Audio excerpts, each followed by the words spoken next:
One place where we regularly find one-step equations in applications is in those applications involving ratios.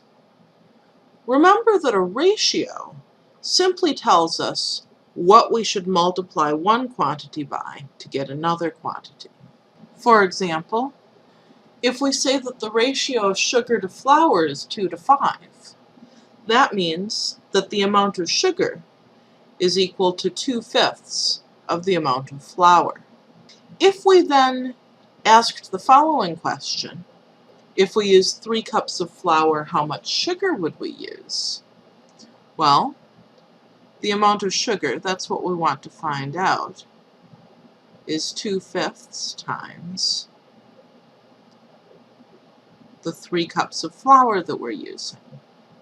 Now this is just an arithmetic problem.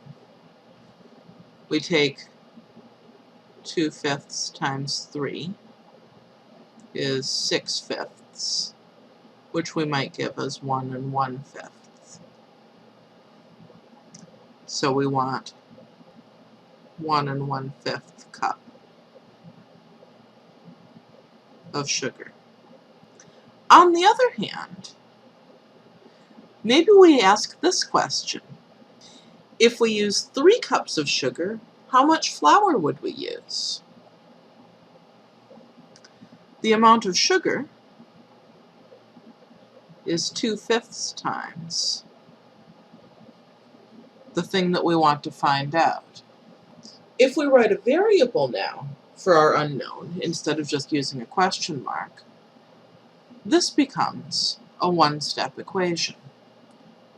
It represents an amount of flour, so I'm going to call it F. F equals the amount of flour. How would we solve this? We remember that 2/5 times 5/2 equals 1, so we want to multiply both sides by 5/2. 5/2 times 3 is 5/2 times 2/5 F.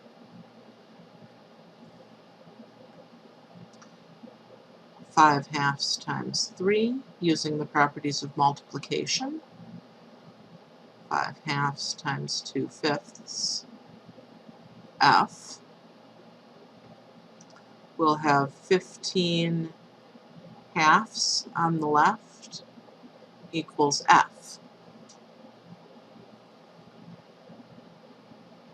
Working out the arithmetic a little bit, 15 halves is going to be 7 1/2 as a mixed number. We're about to measure things with scoops, so we'd rather have a mixed number. F equals 7 1/2, so the answer to our question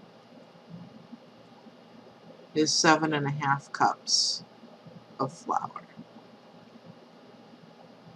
It's important when we're working in an application problem to go back and actually answer the question in addition to completing the algebra. If we use 3 cups of sugar, we would use 7 1/2 cups of flour.